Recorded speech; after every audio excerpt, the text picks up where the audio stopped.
The tragedy of Nigeria began in 1986 when we did the structural adjustment program. When we were persuaded to devalue our currency every week for 32 years. When I went to school, and many of you are here, the Naira was $1.50. The Naira was almost £1 sterling. They came here, persuaded some brilliant men from Harvard and the World Bank that weekly devaluation was wonderful. 32 years of devaluing your currency until we hit 527. And they were still telling us that the Naira was still overvalued. That brought poverty, misery upon us. Then interest rates went to 30%. So nobody could build a factory, start a farm, produce anything, or create jobs. Because every time you bring in a shipload of rice, you also bring in a shipload of unemployment. Because you are transferring your wealth to sustain other economies. Somehow, Nigerians didn't notice it. So we became a nation of importers. Toothpicks. Each year it cost us $18 million. Importing toothpicks. Tomato paste, $400 million. So you talked about tomatoes now. One basket in town now is less than 2,000 naira. The farmers are losing money because the processors don't have enough funds to set up factories. They are going to do tomato paste. It's food-grade stainless steel. You can't just use anything because you'll be putting poison in people's stomachs. 2 factories have started off. I believe by the middle of next year, we can comfortably tell importers of tomato paste to stop. But when you do, you make enemies.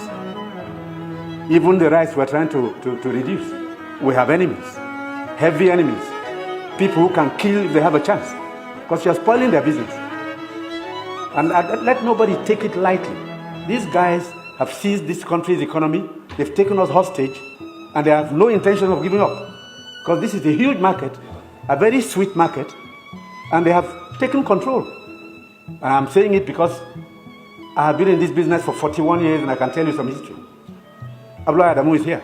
Import milk, sugar, toothpicks, toothpaste, handkerchiefs, pencils. We don't make. To cure Nigerians of that malady will take a while. It will take a strong government. That's the truth. And they are not happy that we're cutting down. When we cut down, they lose money there.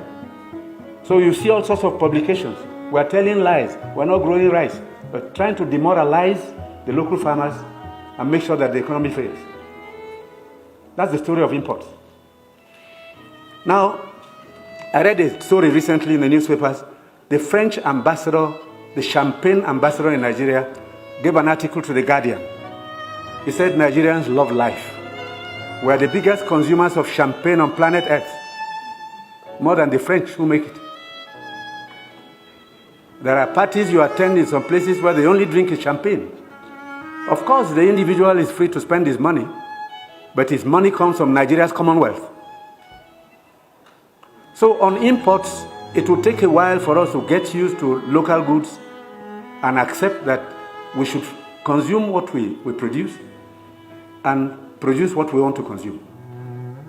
So I take your point. We have to take stern measures to cut down on imports because these young boys and girls who have no jobs today are not going to allow us to carry on enjoying life at their expense.